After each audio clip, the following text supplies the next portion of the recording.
quién es el que construyó México como nación, quiénes fueron sus otros significativos, que nos fueron franceses, españoles, ingleses, América del Sur, América Central, etcétera, etcétera. Bueno, sí, ahora vamos a desarrollar un poco esto. Veamos la formulación del proyecto nacional, que era una de las maneras como se distinguía la nación, ¿no? En cuanto a la formulación de un proyecto nacional, ha ido variando en el curso de la historia. En la época del Porfiriato, ese proyecto era, sin duda alguna, la modernización del país y el progreso, ¿no? En todos sus aspectos, según el modelo francés en lo cultural, el positivismo, ¿no? Y según el modelo norteamericano, en lo político y en lo económico administrativo.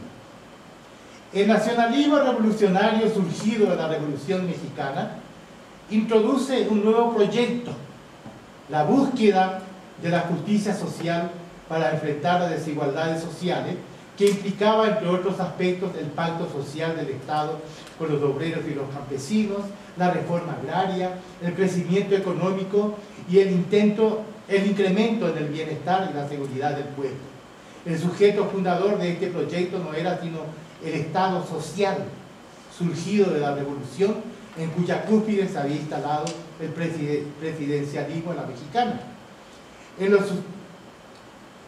Todo este proyecto se plasma en la Constitución de 1917, principalmente en los artículos 27 y 123, y en los sucesivos informes de gobierno, donde el tópico de justicia social siempre ha ocupado un lugar destacado, sobre todo después de la Revolución Mexicana, ¿no?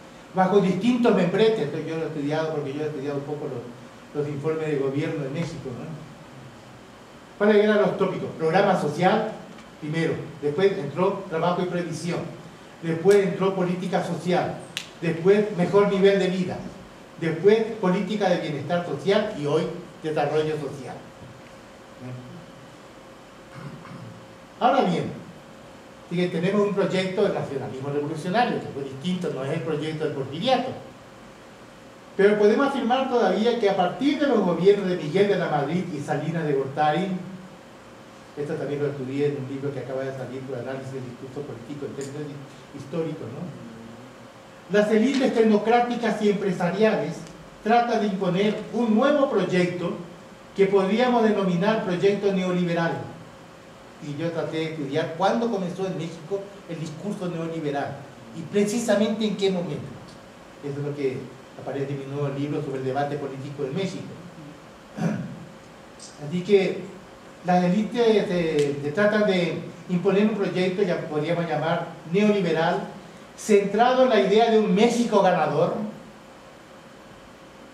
exitoso y competitivo en lo económico, y cuyos valores totales serían, en lo cultural, el empuje, el dinamismo, el éxito, la ganancia y el gran consumo.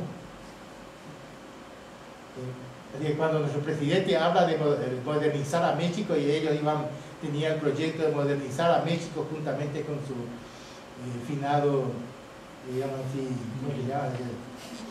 Secretario, están hablando de esto. Claro. Esa es su idea de nación. Una especie de neoporfirismo, ¿verdad? Sí, no, exacto. Claro. Así que... Pero entonces esto es la propuesta de las élites. Pero ya nos dejaron sin por supuesto. ¿no? Claro, estamos diciendo que tanto a nivel diacrónico como a nivel sincrónico pueden coexistir estas diferentes concepciones, y esta es una de ellas, ¿no? Y ahí está la paradoja que tenemos que resolver. Para este nuevo proyecto, el ciudadano ideal tendría que ser el ciudadano consumista, provisto de tarjeta de crédito. Los americanos dicen card credit citizen. Y correo electrónico. El que no tiene correo electrónico y la tarjeta de crédito no es ciudadano, este mundo en el México moderno.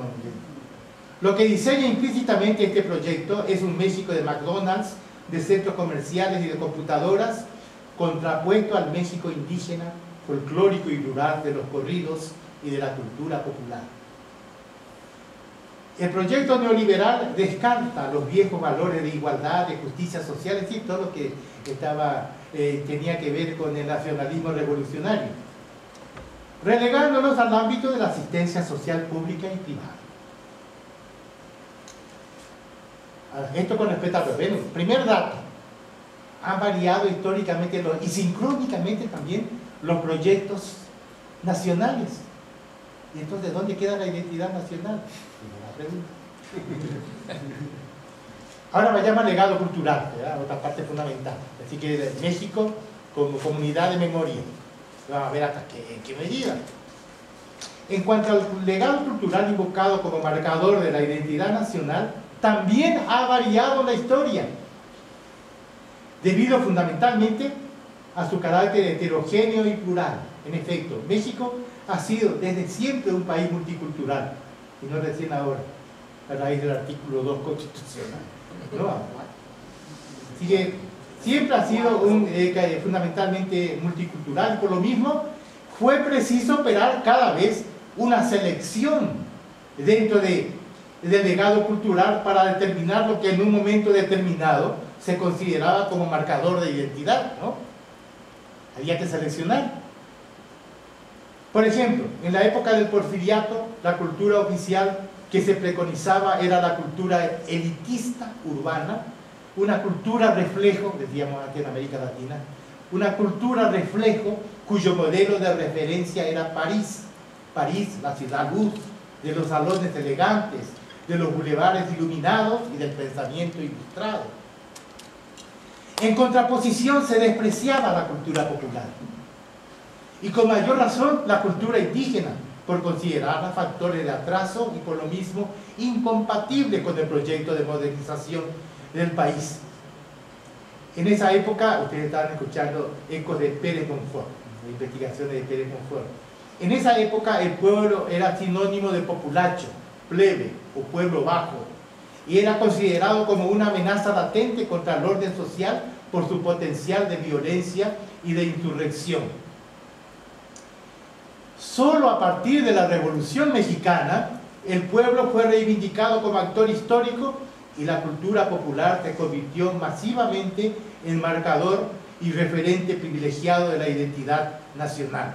Esto lo estudió estupendamente Pérez Monfort.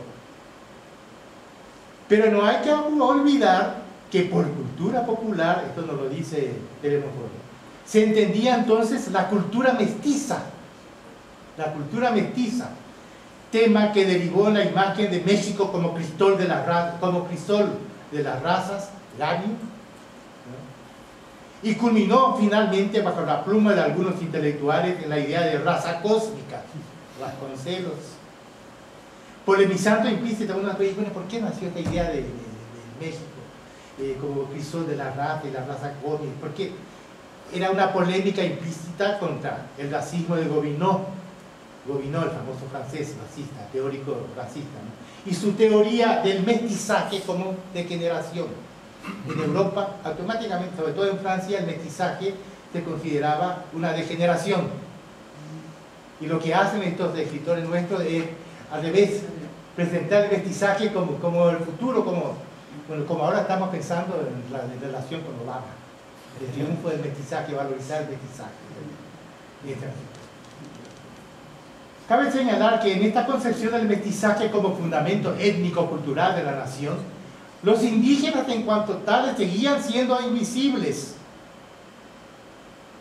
o en todo caso se diluían bajo la categoría genérica de pueblo, o se eran subsumidos los indígenas bajo la etiqueta de campesinos. La Revolución Mexicana solamente conoce campesinos, no conoce indígenas, ¿no? Así va, exagerando un poco. Sí.